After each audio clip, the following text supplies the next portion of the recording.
Hello दोस्तों, कैसे हैं आप सभी लोग। उम्मीद करते हैं अच्छे होंगे। आज जो है हम बीएनएसएस का चैप्टर नंबर 23 प्ली बार्गेनिंग जो है उसको कवर करेंगे। लास्ट लेक्चर में जो है हमने सेक्शन नंबर 288 तक कंप्लीट कर लिया था। प्ली बार्गेनिंग दोस्तों होता क्या है? प्ली बार्गेनिंग जो होता है ये होता है एक तरीके से जो है चार्ज फ्रेम होने के बाद में जो है अपराधों को स्वीकार कर लेना। ठीक है, अपराधों को स्वीकार कर लेना और उस स्वीकार के एवज में जो है अक्यूज की जो सजा है उसको थोड़ा बहुत कम कर देना या उसमें बार्गेनिंग कर लेना। ठीक है, जिस तरीके से आप जो है सब्जी मंडी में खरीद करके जो है सब्जियों का बार्गेनिंग करते हो, तो ये उसी तरीके से है। जो ये जो प्ली बार्गेनिंग जो है ये सेक्शन पहले जो था chapter 21 A of the CrPC में था। ठीक है, जिसको 2005 में जोड़ा गया था। अब जो है बीएनएसएस के सेक्शन नंबर 289 से चालू होकर के 300 तक है चैप्टर नंबर 23 में। ठीक है, chapter 23 plea bargaining.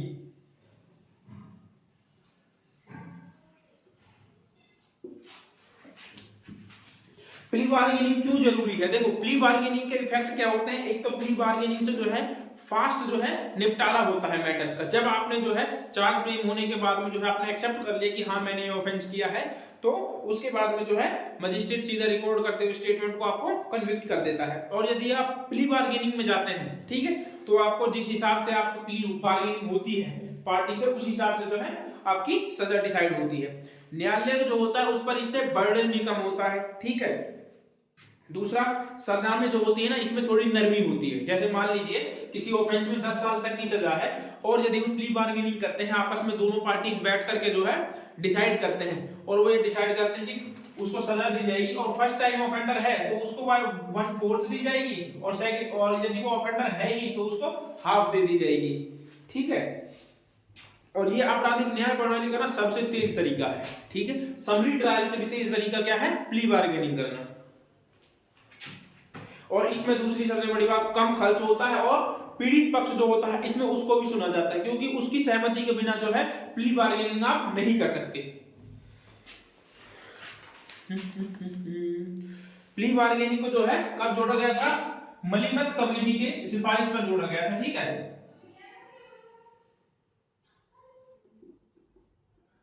Malimath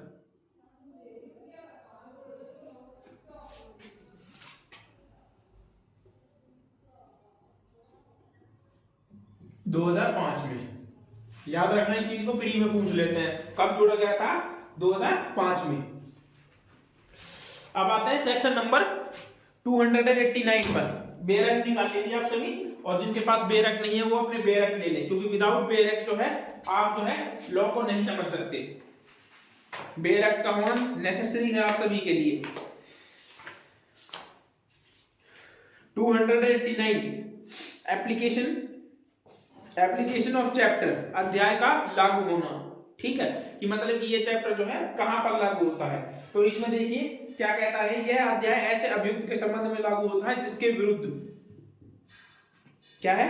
police थाने के भाषा अधिकारी द्वारा धारा 193 के अधीन यह अभिकथित करते हुए रिपोर्ट अग्रसित की गई होगी, उसके द्वारा ऐसे अपराध से अलग कोई अपराध किया गया प्रतीत होता है जिसके लिए तत्सम विधि के अधीन मृत्यु या आजीवन कारावास या 7 वर्ष से अधिक के कारावास या कारावास के दंड का उपबंध है। मतलब कि उसने ऐसा, पुलिस रिपोर्ट में 193 की रिपोर्ट में जो है ये फाइंडिंग आती है कि उसने जो है ऐसा ऑफेंस किया है जिसकी पनिशमेंट क्या है? 7 ईयर प्लस है, प्लस या क्या है? डेथ और एलआई है। ठीक है, डेथ और एलआई है। तब जो है एक तो ये एक्सेप्शन है कि उसको इस कंडीशन में नहीं छोड़ा जाएगा। किन कंडीशंस में जो है ये अप्लाई नहीं होता उनकी बात करते हैं। ठीक है, दूसरा कहता है कि मजिस्ट्रेट से परिवार उस अपराध का संज्ञान ले लिया है जो उस अपराध से भिन्न है, जिसके लिए तत्सम प्रवृत्ति विधि के अधीन आजीवन कारावास से 7 वर्ष से अधिक के उपबंधों की। तो ये पहला बात करता है पीआर पर, 193 की पीआर पर। ठीक है, दूसरा बात करता है कंप्लेंट पर, और दोनों एक ही चीज कहते हैं दोनों। यदि 7 साल से ज्यादा की है तो उसमें प्ली बार्गेनिंग आप नहीं कर सकते। उसके बाद कहता है प्रोविजो। प्रोविजो क्या कहता है? यह अध्याय वहां लागू नहीं होगा जहां ऐसा अपराध देश की सामाजिक आर्थिक दशा को प्रभावित करता है या महिला या बालक के विरुद्ध है। तो ये ऑफेंस कहां कहां पर अप्लाई नहीं होगा, उसके लिए बताया है कि ये ऑफेंस दूसरा वहां, ये सेकंड हो गया, ठीक है। थर्ड कहां पर अप्लाई नहीं होता, ये एक तो वहां अप्लाई नहीं होता जहां पर सोशल इकोनॉमिक ऑफेंस होते हैं, ठीक है, सोशल इकोनॉमिक ऑफेंस होते हैं, सामाजिक अपराध होते हैं। और एक चाइल्ड और वोमेन के विरुद्ध ऑफेंस में जो है अप्लाई नहीं होता, ठीक है, चाइल्ड और वोमेन केस में। इन चार में जो है ये अप्लाई नहीं होता है। तो इन चार में ये अप्लाई नहीं होता है, बाकी हर प्रकार के ऑफेंसेस में जो है ये लागू होता है। अच्छा, सोशल इकोनॉमिक ऑफेंस कौन से होते हैं, इनको कौन डिसाइड करता है? सोशल इकोनॉमिक ऑफेंस जो होते हैं ना, इनको सेंट्रल गवर्नमेंट डिसाइड करती है। कौन डिसाइड करता है? सेंट्रल गवर्नमेंट, ठीक है। ये इसका प्रोविजन, ये इसका सेकंड पॉइंट कहता है, सेंट्रल गवर्नमेंट इसको डिसाइड करेगी। उसके बाद आते हैं अब सेक्शन नंबर 290 पर। अब हमने ये पढ़ लिया, अब हमें ये पता चल गया कि ये जो है प्ली बार्गेनिंग इन प्रकार के ऑफेंसेस पर अप्लाई होता है, इन पर अप्लाई नहीं होता। मतलब कि उन ऑफेंसेस को छोड़ करके जिनकी पनिशमेंट 7 ईयर से प्लस है या 7 ईयर है, या फिर ऐसे ऑफेंस जो देश की इकोनॉमी को प्रभावित करते हैं, समाज को प्रभावित करते हैं, या फिर जो वुमेन या चाइल्ड के अगेंस्ट है, उनको छोड़ करके सभी प्रकार के ऑफेंसेस पर जो है प्ली बार्गेनिंग आप कर सकते हैं, ठीक है। तो हर प्रकार के ऑफेंसेस पर ये लागू होगा। आप लोगों को ये चार प्रकार के जो एक्सेप्शन मैंने लिखवाए हैं इनको याद रखना। पहला 7 ईयर प्लस, ठीक है, दूसरा भी 7 ईयर प्लस ही, बट वो कंप्लेंट केस में फर्स्ट पुलिस रिपोर्ट पर है। थर्ड कहता है सोशल इकोनॉमिक ऑफेंस, फोर्थ कहता है किसी वुमेन के विरुद्ध या चाइल्ड के विरुद्ध अगेंस्ट ऑफेंसेस के लिए। उसके बाद आता है section number 290 application for plea bargaining, सौदा अभिभाग के लिए आवेदन। सौदा अभिभाग के लिए कौन आवेदन कर सकता है और कैसे आवेदन कर सकता है, उस चीज के प्रोसीजर के बारे में बताया गया है। अच्छा, उससे पहले एक ये चीज बताइए कि जैसे मान लीजिए इसके लिए नेसेसरी क्या है, सौदा विभाग। चलो इसको पढ़ते हैं पहले, फिर बताएंगे। सौदा विभाग के लिए किसी अपराध का अभियुक्त आरोप की विरचना किए जाने की तारीख से 30 दिन की अवधि के भीतर व्यक्ति सौदा विभाग के लिए आवेदन न्यायालय में आवेदन फाइल कर सकेगा जिसमें अपराध का विचार लंबित है, ठीक है। ये क्या कहता है? चार्ज फ्रेम होने के अक्यूज जो है ना, फर्स्ट पॉइंट कहता है कि अक्यूज चार्ज फ्रेम होने के 30 डेज के अंदर जो है, पहले टाइम पीरियड नहीं था, ये टाइम पीरियड अब जोड़ा गया, याद रखना। 30 डेज के अंदर जो है क्या करेगा? प्ली बार्गेनिंग के लिए आवेदन कर सकता है, मजिस्ट्रेट को प्ली बार्गेनिंग मांग सकता है। पहले जो है ये किसी भी स्टेज पर अप्लाई कर सकता था, लेकिन अब जो है इसमें जोड़ देगा, 30 डेज का टाइम दे दिया गया है। चार्ज फ्रेम होने के 30 दिन के बाद में, 30 दिन तक के टाइम है उसके पास कि वो प्ली बार्गेनिंग कर सकता है, उसका आवेदन मजिस्ट्रेट को फाइल कर सकता है, ठीक है। उसके बाद सेकंड क्या कहता है? द एप्लीकेशन अंडर सबसेक्शन 1, जहां मजिस्ट्रेट को जो है प्ली बार्गेनिंग की कोई एप्लीकेशन मिलती है, ठीक है, वहां पर क्या कहता है? shall contain a brief description of the case relating to the which application is filed, including an offense to which the case relate, and shall accompanied by the affidavit from the accused। तो ये जो होगा ना, ये application जो होगी, ठीक है, प्ली बार्गेनिंग की एप्लीकेशन क्या किसके साथ आएगी? ये कहता है कि प्ली बार्गेनिंग की जो एप्लीकेशन एक्यूज फाइल करेगा ना, वो प्लस एफिडेविट के साथ फाइल करेगा, ठीक है, एफिडेविट। तो इसमें उसको एफिडेविट भी देना होगा। आगे कहता है stating therein that he has voluntarily preferred, और उसने जो है थर्ड पॉइंट में तो पैसे लिख देना, थर्ड पॉइंट में उसने वॉलंटियरली जो है इसको अप्लाई किया, और ऐसा नहीं है कि उसके ऊपर कोई दबाव हो, वॉलंटियरली, ठीक है। मजिस्ट्रेट इस चीज को कंफर्म करेगा कि उसने वॉलंटियरली फाइल की है या नहीं करी है। उसके बाद कहता है after understanding the nature of the extended punishment provided under the law of the offense, the plea bargaining in his case, and that he has not previously been convicted by a court in which he had charged with the same offenses। ये क्या कहता है कि जो है magistrate जो है ये देखने के बाद, पनिशमेंट वगैरह देखने के बाद कि इस ऑफेंस की कितनी पनिशमेंट है या कहीं ये फॉल तो नहीं कर रहा है एक्सेप्शंस में, उसके बाद जो है वो क्या करेगा, ये चीज भी देखेगा कि वो जो है प्रीवियसली कन्विक्टेड ना हो बाय द सेम ऑफेंसेस के लिए। ठीक है, क्या कहता है आगे, नो प्रीवियसली कन्विक्टेड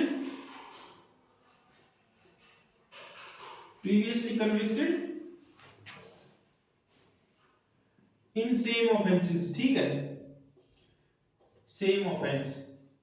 अब ये सेम ऑफेंस कौन से होते हैं, देखो जैसे मान लीजिए कि ए है, ठीक है, ये जो है प्ली बार्गेनिंग चाहता है, ठीक है, लेकिन ए ने जो है पहले ही मतलब एक साल जो है ना 6 महीने पहले जो है चोरी की थी, 6 महीने पहले क्या किया था, थेफ्ट किया था, जिसकी पनिशमेंट इसको मिली थी, और इसने जो है फिर दोबारा से जो है ए ने फिर दोबारा से 6 महीने के बाद ही जो है एक और थेफ्ट कमिट कर दिया।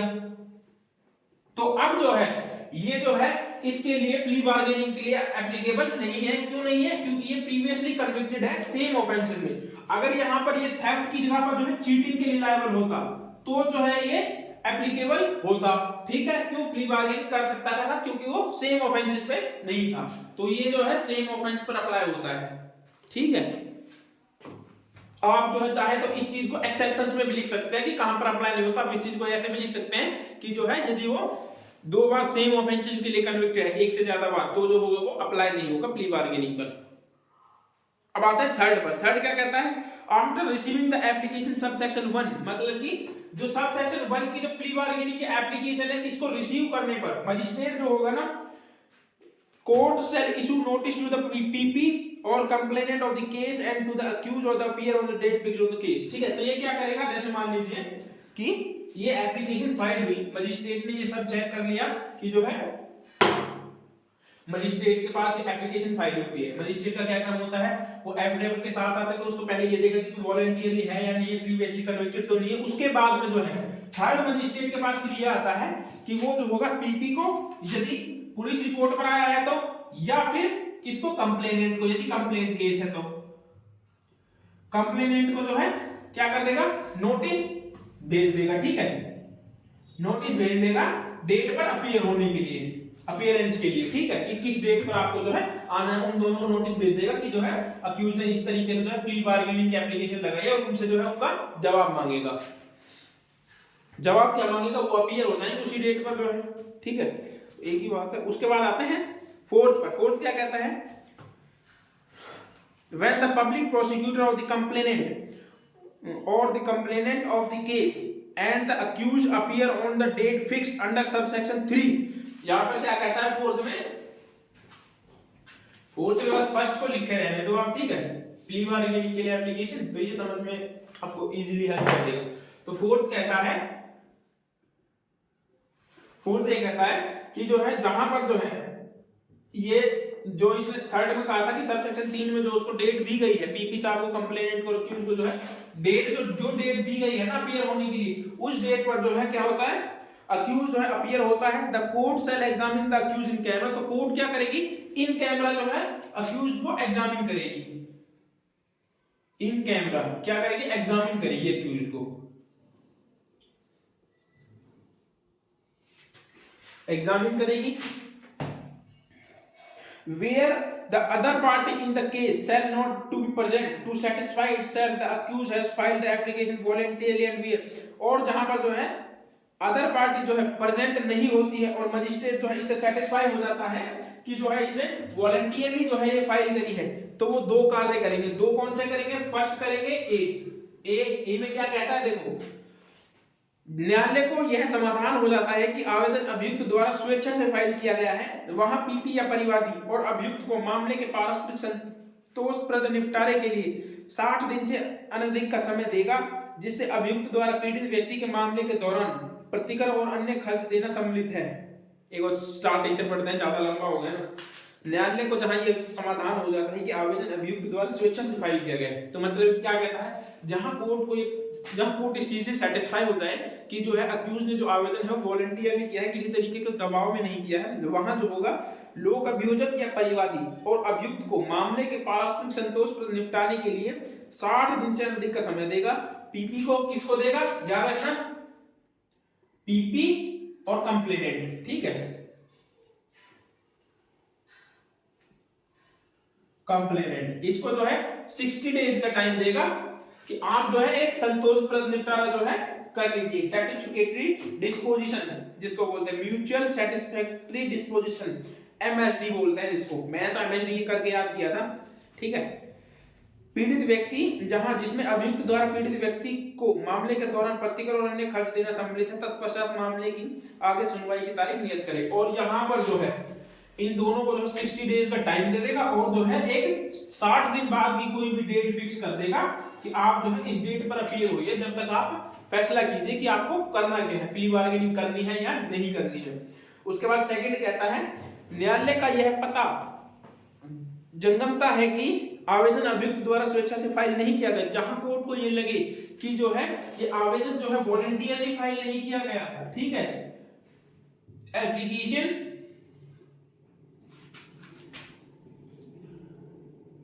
नॉट फाइल्ड वॉलंटियरली, वहां पर वो क्या करेगा, उस एप्लीकेशन को जो है रिजेक्ट कर देगा, ठीक है। रिजेक्ट करते हुए उसको आगे जिस स्टेज पर वो जानी है, मतलब कि उसको गवाही में लगा या जिस स्टेज पर हो जाएगी उसको रिजेक्ट करके आगे बढ़ जाएगा, वो एप्लीकेशन वहीं रिजेक्ट हो जाएगी। उसके बाद आते हैं सेक्शन नंबर 291। अच्छा, इस पे वर्ड यूज होता है म्यूचुअल सेटिस्फैक्टरी डिस्पोजिशन, पारस्परिक संतोषप्रद निपटारा। इसको आप एमएसडी करके याद रख लेना। अर्थात एमएसडी मतलब होता है दोनों की जो है आपसी सहमति से जो है उसका निपटारा करना।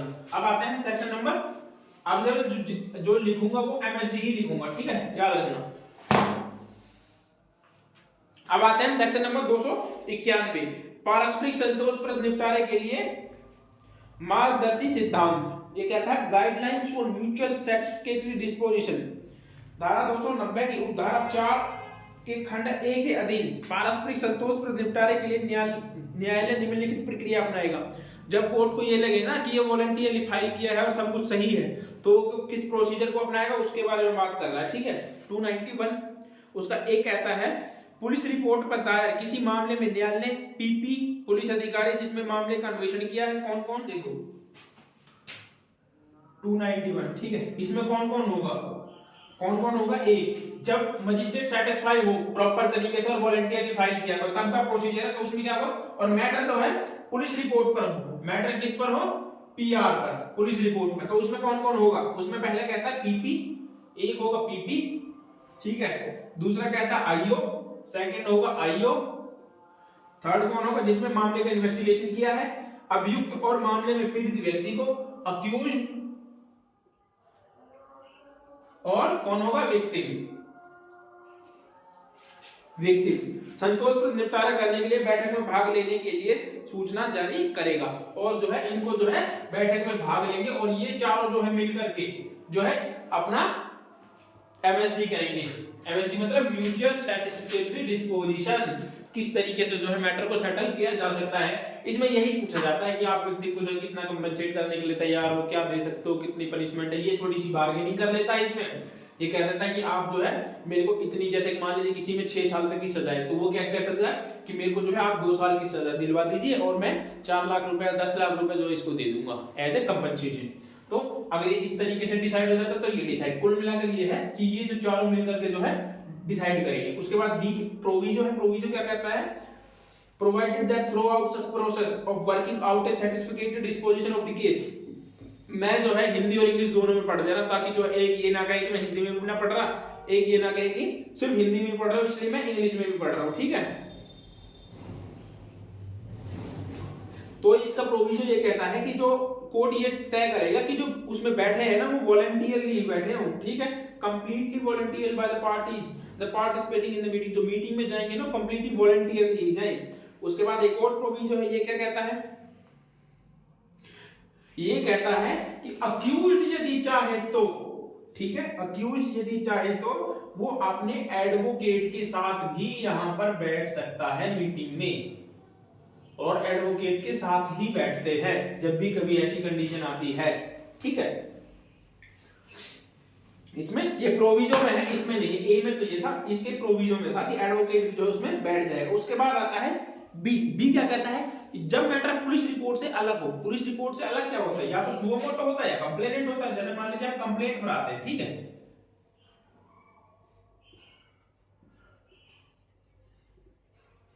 कंप्लेंट। अब मैटर कंप्लेंट का हो तब क्या होगा, तब इसमें कौन कौन बैठा, सेम ही है, कौन कौन बैठेगा इसमें, तब इसमें अक्यूज बैठेगा और विक्टिम होगा, ठीक है। कौन होगा, अक्यूज्ड एंड विक्टिम। तो ये दोनों मिलकर के, यदि कंप्लेंट केस है तो ये दोनों मिलकर के डिसाइड करेंगे, ठीक है। उसके बाद फिर प्रोविजो है, प्रोविजो में यही है कि जो पहले था कि ये चेक करेगा कि कोर्ट जो है वॉलंटियरली बैठे हैं दोनों पार्टी। उसके बाद फिर एक प्रोविजो, प्रोविजो वो ये कहता है कि अक्यूज और विक्टिम ये दोनों चाहे तो अपने अपने एडवोकेट के थ्रू जो है यहाँ पर अपीयर हो सकते हैं, दोनों के दोनों।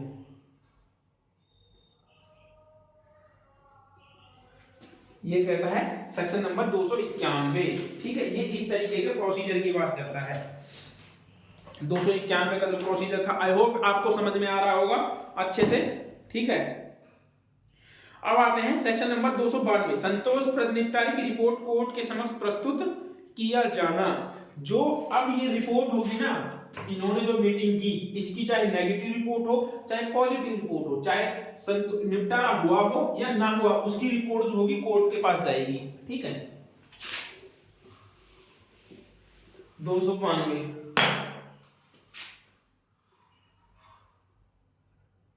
292 संतोषप्रद निपटारा मतलब एमएसडी, ठीक है। म्यूचुअल सेटिस्फैक्टरी डिस्पोजिशन की रिपोर्ट जो होगी ना, वो रिपोर्ट जाना, रिपोर्ट भेजना कोर्ट को।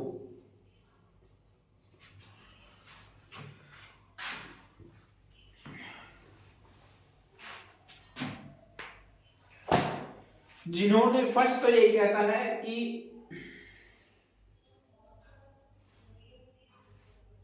इसमें दो चीजें कहता है। पहला, यदि जो है उनका सहमति हो गई है, बन गया है मैटर, ठीक है, तो वो क्या करेंगे, अपने जो है साइन करके भेजेंगे, चाहे बने चाहे ना बने, साइन करके जो है रिपोर्ट कोर्ट में सबमिट कर देंगे, ठीक है। और यदि उनकी सहमति हो गई है तो कोर्ट क्या करेगी, उनकी सहमति के आधार पर जो है जजमेंट दे देगी कोर्ट, ठीक है, उस रिपोर्ट के ग्राउंड पर। अगर सहमति नहीं हुई है तो कोर्ट जो है उसको रिजेक्ट करते हुए जो है आगे प्रोसीडिंग स्टार्ट कर देगी, जो भी प्रोसीडिंग होगी, ठीक है, प्रोसीडिंग स्टार्ट कर देंगे। ये कहता है सेक्शन नंबर 292। एक सिंपल सी बात है, यदि हो जाता है तो ठीक है, हो जाता है तो आपकी जो आपका कंसेंट हुई है जिस चीज को लेकर के, जो भी रिपोर्ट आएगी उस रिपोर्ट के आधार पर जो जजमेंट आ जाएगी, और उसका नहीं होता तो रिजेक्ट करके आगे की कार्रवाई स्टार्ट कर देंगे 290 से, जैसे होती है।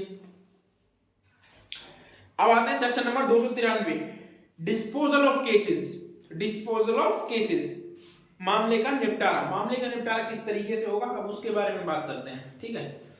देखो, जहां धारा 292 के अधीन मामले का कोई संतोषप्रद निपटारा तैयार किया गया है, वहां न्यायालय मामले का निपटारा निम्नलिखित रीति से करेगा। देखो, जहां पर जो है कहीं पे आपने जो है संतोषप्रद निपटारा तैयार किया, और वहां पर कोर्ट किस तरीके से एक्ट करेगा या फिर कोर्ट किस तरीके से उसका निपटारा करेगा, उसके बारे में बताता है। निम्न रीति से करेगा। फर्स्ट क्या कहता है इसका ए पॉइंट, ए क्या कहता है, 293 पढ़ रहे हैं। न्यायालय पीड़ित व्यक्ति को धारा 292 के अधीन निपटारे के लिए प्रतिकर देगा और दंड की मात्रा अभियुक्त को सदाचार और परिवीक्षा पर या धारा 400, पहले इतना पढ़ो। न्यायालय जो होगा ना, जो 292 सेक्शन 292 में जो उसके पास उन्होंने डिसाइड किया था कि हमें इतनी कंपनसेशन चाहिए, जितनी कंपनसेशन या प्रतिकर जो होगा, 292 का प्रतिकर जो होगा, प्रतिकर वो किसको देगा, वो विक्टिम को दिलाएगा कोर्ट, ठीक है। पहला तो ये कहता है, उसके आगे कहता है और दंड की मात्रा, जितनी भी दंड की मात्रा जो होगी वो डिसाइड की गई होगी, दंड की मात्रा जो होगी उसको वो दी जाएगी। उसके बाद कहता है अभियुक्त को सदाचार की परिवीक्षा पर या 401 के अधीन भर्त्सना के पश्चात छोड़ने की या परिवीक्षा अधिनियम 1958 या तत्सम अन्य किसी विधि के उपबंधों के अधीन अभियुक्त के संबंध में कार्रवाई करने के विषय में पक्षकारों की सुनवाई करेगा और अभियुक्त को दंड आरोपित करने के लिए पश्चातवर्ती खंडों में विक्रिया पर पालन करेगा। ये कहता है कि जो आपने जो है यदि दंड डिसाइड कर लिया कि आपने जो है इसको 2 ईयर की पनिशमेंट दी जाए, ठीक है। अब मजिस्ट्रेट क्या करेगा, मजिस्ट्रेट सबसे पहले ये देखेगा कि क्या इस व्यक्ति को जो है 401 में छोड़ा जा सकता है प्रोबेशन में, ठीक है, प्रोबेशन में। और यदि 401 में नहीं छोड़ा जा सकता तो क्या प्रोबेशनल ऑफेंडर एक्ट में उसमें छोड़ा जा सकता है या फिर किसी अदर लॉ में, किसमें 401 में या फिर probation and offender act, probation and offender act जब पढ़ाएंगे तब बताएंगे आप लोग। और इसको क्या कहता है, या फिर any other law, any law में, या जब कोर्ट को ऐसा लगे कि इन तीन लॉ में जो इन तीन तरीकों से जो उसको छोड़ा जा सकता है तो वो उसको छोड़ देगा, और यदि नहीं छोड़ा जा सकता तो वो जो है जो उसने दंड डिसाइड कर रखा है पनिशमेंट उसको जो है उसको दे देगा। ठीक है, ये कहता है ए। अब बी क्या कहता है, बी कहता है कि खंड ए, इट मींस क्लॉज ए जो हमने अभी पढ़ा है इसका, के अधीन पक्षकारों की सुनवाई के बाद यदि न्यायालय का यह राय है कि 401 और offender act, probation and offender act 1958 या एनी अदर लॉ के अधीन अभियुक्त के मामले के उच्चकृत होते हैं तो वह अभियुक्त को परिवीक्षा पर छोड़ सकता है और अन्य किसी विधि का लाभ दे सकता है। ठीक है, तो वही है जो मैंने अभी बता दी, ये सेकंड ही है। ठीक है, ये सेकंड है। और यदि वो नहीं छूट सकता तो उसको पनिशमेंट दे देगा। ठीक है, यदि वो इन 401 में 401 प्रोबेशन की बात करता है, प्रोबेशन की, ठीक है, इसके बाद में या फिर प्रोबेशन एंड ऑफेंडर एक्ट 1958 में या फिर एनी अदर लॉ में जो है उसको कुछ लाभ मिल रहा है, छोड़ा जा सकता है तो वो उसको छोड़ देगा, उसको लाभ दे देगा। उसके बाद आते हैं सी पर। सी क्या कहता है, खंड बी के अधीन पक्षकारों को सुनने के बाद, जो अभी हमने ये पढ़ा है, खंड बी के अधीन जो है पक्षकारों को सुनने के बाद यदि न्यायालय की यह राय है कि अभियुक्त व्यक्ति द्वारा किए गए अपराध के लिए विधि में न्यूनतम दंड उपबंधित किया गया है, कि मतलब कि जो अक्यूज ने ऑफेंस किया गया है ना उसके लिए जो है लॉ में जो है लोवेस्ट पनिशमेंट है जो ऑफेंस किया है उसके लिए। ठीक है, अपराध के लिए क्या है, लॉ में लोवेस्ट पनिशमेंट है, तो वह अभियुक्त को ऐसे न्यूनतम दंड के आधे का दंड दे सकेगा। और जहां अभियुक्त प्रथम अपराधी है तो क्या देगा, जैसे मान लीजिए थेफ्ट के ऑफेंसेस में है, एग्जांपल के तौर पर लोवेस्ट पनिशमेंट क्या है, 2 इयर्स की है। ठीक है, थेफ्ट के ऑफेंस में क्या है, लोवेस्ट पनिशमेंट 2 इयर्स की है, और जो है इसको ना तो 401 प्रोबेशन एंड एनी लॉ में छोड़ा नहीं जा सकता। तो ये क्या करेगा, यदि इसने किया है तो लोवेस्ट पनिशमेंट इतनी है तो इसको क्या दे देगा, 1/2, मतलब 2 साल की हाफ की सजा जो है इसको दे देगा। और यदि कोई फर्स्ट टाइम ऑफेंडर है, आगे कहता है जहां अभियुक्त प्रथम अपराधी है और पूर्व में किसी अपराध के लिए दोषी नहीं ठहराया गया, वहां अभियुक्त को ऐसे न्यूनतम दंड के लिए 1/4 का दंड दे सकेगा। और जहां पर जो है अपराधी जो है वो फर्स्ट टाइम ऑफेंडर है, फर्स्ट टाइम, ठीक है, फर्स्ट टाइम ऑफेंडर है तो उसको उसकी 1/4 1/4 जो होगी उसको सजा दी जाएगी। ठीक है, तो 2 साल की उसको 6 महीने की सजा दी जाएगी, मतलब 24 महीने 1/4 6 महीने, तो उसको 6 महीने की सजा दी जाएगी। तो और यदि वो रिपीटेड ऑफेंडर है तो फिर उसको आधे की सजा दी जाएगी 1/2 की। ठीक है, ये कहता है इसका सी क्लोज, ये इसका सी था। ठीक है, अब आते हैं डी पर। डी क्या कहता है, खंड बी के अधीन पक्षकारों को सुनने के बाद, खंड बी मतलब प्रोविजन पर इनको छोड़ने के बाद में, इसको सुनने के बाद में जो है, सुनने के पश्चात यदि न्यायालय को यह राय है कि अभियुक्त द्वारा किया गया अपराध जो अक्यूज ने ऑफेंस किया है ना वो क्लोज बी और क्लोज सी के अंतर्गत नहीं आता, मतलब कि वो ऐसा ऑफेंस है जो ना तो बी और ना सी इन दोनों में से किसी के अंतर्गत नहीं आता है, तो वह अभियुक्त को ऐसे अपराध के लिए उपबंधित या बढ़ाए जाने के लिए वाले दंड से 1/4 का दंड दे सकेगा। तो यदि वो ऐसे ऑफेंसेस में नहीं आते हैं, इनमें फॉल नहीं होते, मतलब कि उस ऑफेंस की ना तो लोएस्ट पनिशमेंट है और ना उसको प्रोबेशन पर छोड़ा जा सकता है। ठीक है, जैसे कि उसने जो है कोई भी ऑफेंस किया हो, लोएस्ट पनिशमेंट जिसमें नहीं है, जिसमें छोड़ा नहीं जा सकता, जैसे कि उसने एक्सटॉर्शन लगा लो, ठीक है, एक्सटॉर्शन किया, ठीक है, अब उसने एक्सटॉर्शन किया, उसको 7 साल की सजा मिली, ठीक है, लेकिन उसको जो है छोड़ा नहीं जा सकता। तो अब वो क्या करेगा, कोर्ट जो होगी उसकी राय है कि भाई इसने ऐसा ऑफेंस किया, ना तो इसमें फॉल कर रहा है ना इसमें फॉल कर रहा है, तो वो डी में क्या करेगा, उसको जो है उस ऑफेंस की पनिशमेंट दे देगा और उसको उस टोटल ऑफेंस की 1/4 यहाँ पर 1/2 था, ठीक है, उस टोटल ऑफेंस की 1/4 की पनिशमेंट देगा। और जहां पर फर्स्ट टाइम ऑफेंडर है, याद रखना फर्स्ट टाइम, वहां पर 1/6 जो है उसकी पनिशमेंट उसको देगा। आई समझ में? तो ऊपर वाले सी और डी में यही फर्क था, ठीक है, ये डी था और ये सी था।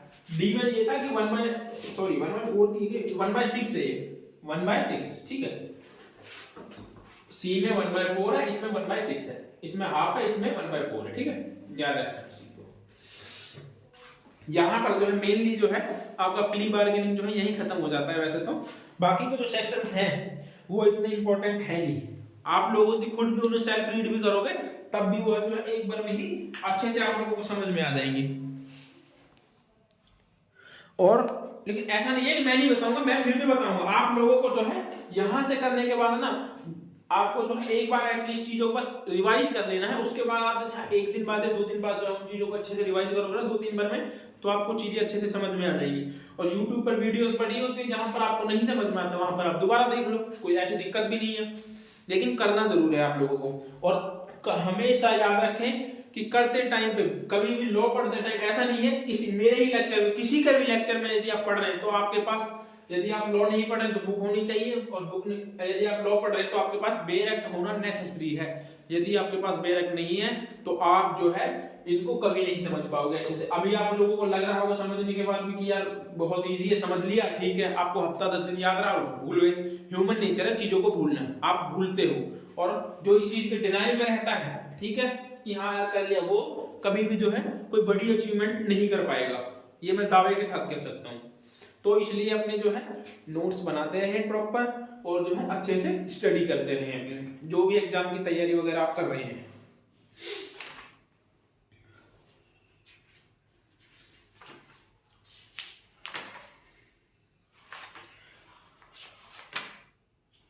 अभी तक जो है चैनल को 50 से 60% लोगों ने जो है सब्सक्राइब भी नहीं किया, जो देखते हैं वो लोग जो है सब्सक्राइब नहीं कर रहे हैं चैनल को। तो चैनल को जो है एक बार सब्सक्राइब जरूर करें ताकि जो है मैं भी मोटिवेट हूँ वीडियोस बनाने के लिए।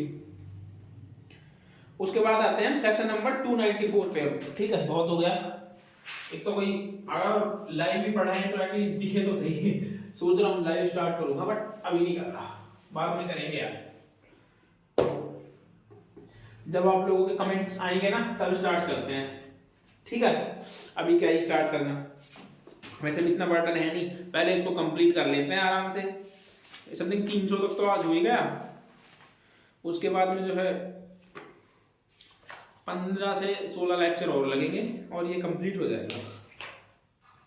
मैक्सिमम 20 लेक्चर में, 20 लेक्चर में ज्यादा ही बता रहा हूँ क्योंकि पर डे में एक जो है हर दिन में जो है एक चैप्टर कंप्लीट करूंगा। अब एक चैप्टर एक दिन में, हाँ बस जब हम बेल के टॉपिक पर जाएंगे ना, बेल पर और अपील पर, वहां पर थोड़ा सा टाइम लगेगा। अपील में मैक्सिमम 2 दिन लगेंगे और बेल में 3 दिन, तो यहाँ पर है बस, बाकी तो इसमें कुछ भी नहीं है, बाकी तो अब सारे एक एक दिन के हैं। चलो हम अपना करते हैं section number 294, judgement of the court.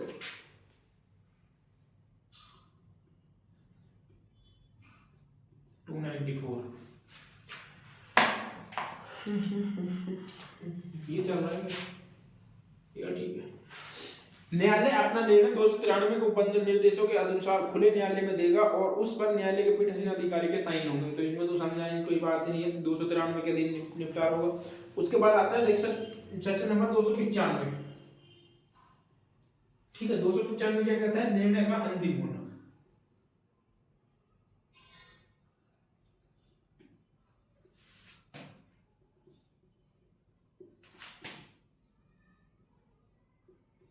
निर्णय का अंतिम होना।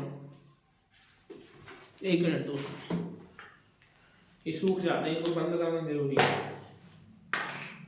देखो ये क्या कहता है, न्यायालय इस धारा के अधीन दिया गया निर्णय अंतिम होगा और उसकी कोई अपील जो है ऐसे निर्णय के विरुद्ध किसी न्यायालय में नहीं होगी।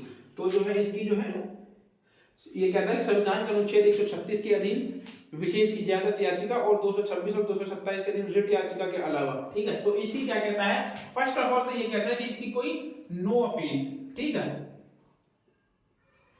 No appeal. एक्सेप्शन क्या है इसके, एक्सेप्शन आर्टिकल 136 का जो एसएलपी है वो, या फिर writ petition. Writ petition article 226 और 32, 226 और 32। अच्छा, 226 आर्टिकल और 32 में से कौन सा वाइड है, कौन सा वाइड है इसमें से, हाई कोर्ट या सुप्रीम कोर्ट की? तो इसमें जो है अगर हम फंडामेंटल राइट्स के बारे में बात करते हैं तो उनको प्रोटेक्ट तो दोनों ही करते हैं, ठीक है। लेकिन जो है सुप्रीम कोर्ट का आर्टिकल 32 ये कहता है कि सिर्फ जो आर्टिकल 32 ये कहता है कि सुप्रीम कोर्ट जो होगा ना वो सिर्फ फंडामेंटल राइट्स को ही प्रोटेक्ट करने के लिए रिट इशू कर सकता है। लेकिन जब हम 226 को पढ़ते हैं तो वहां पे ये भी लिखा हुआ है साथ साथ कि आर्टिकल 226 जो है वो फंडामेंटल राइट्स के अलावा भी जो है किसी और के लिए भी इशू कर सकता है। तो 226 का जो है इसमें वाइड स्कोप होता है। चलो वो एक अलग मैटर है, देखते हैं उसको। 295 ये होगा। 295 में यही याद रखना कि इसको यहाँ पेज नहीं हो सकती और थोड़ा बहुत इसको देख के रखना कि एसएलपी और रिट पिटीशन वगैरह जा सकती है बट इसमें, ठीक है। अब आते हैं सेक्शन नंबर 295, सौदा विभाग के लिए न्यायालय की शक्ति, power of court in plea bargaining. न्यायालय के पास इस अध्याय के अधीन अपने कार्यों का निर्वहन करने के प्रयोजन के लिए जमानत, अपराधों के विचारण और इस संहिता के अधीन ऐसे न्यायालय में किसी मामले के निपटारे के संबंधित अन्य विषयों के बारे में निहित सभी शक्तियां होंगी। तो ये कहता है कि कोर्ट के पास ऑल नेसेसरी पावर्स होंगी कि वो पनिशमेंट भी दे सकता है, बेल भी दे सकता है और प्ली बार्गेनिंग भी करवा सकता है। 297 से इनको छोड़ दो। 297 एक इंटरेस्टिंग बात ये कहता है कि सेट ऑफ की बात करता है कि मतलब कि आपने जो है प्ली बार्गेनिंग की एप्लीकेशन लगाने से पहले आप जितने टाइम जेल में थे ना, जितने टाइम आप अक्यूज जेल में रहा है, मतलब कि जैसे अक्यूज ने जो है अक्यूज 1/1/2026 से जेल में है, ठीक है। लेकिन अक्यूज ने एप्लीकेशन कब लगाई है 7/7/2026 को। कहने का मतलब 7वें महीने में, तो 6 महीने तक ये जेल में रहा और इसको जो है प्ली बार्गेनिंग पर विचार करने के बाद में जो है कितनी सजा दी, 2 ईयर की सजा दी, ठीक है। तो अब ये जो 2 ईयर होगा ना, इसमें से जो 6 महीने पहले जेल में रहा था ये जो होगा घट जाएंगे, -6 महीने हो जाएंगे, ठीक है। तो कितने 18 मंथ बच गए, तो इसकी पनिशमेंट दी जाएगी, ये इसमें से सेट ऑफ हो जाएंगे। तो ये यही कहता है कि ये सेट ऑफ हो जाएगी, ठीक है। तो ये है सेट ऑफ कि जितने टाइम वो प्ली बार्गेनिंग से पहले जितने टाइम वो जेल में रहा था वो भी इससे जो होगा एक्सक्लूड हो जाएगा उसमें से। सेविंग देख लेना आप लोगों का, सेक्शन याद रखना। उसके बाद आता है section number 300, non application of this chapter.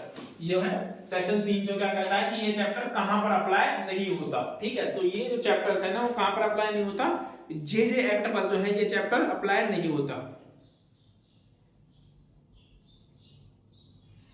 किशोर पर जो है ये चैप्टर जेजे एक्ट के सेक्शन 2 की डेफिनेशन क्लोज में जो चाइल्ड की परिभाषा दी है उस पर जो है ये नॉट एप्लीकेबल है, ठीक है।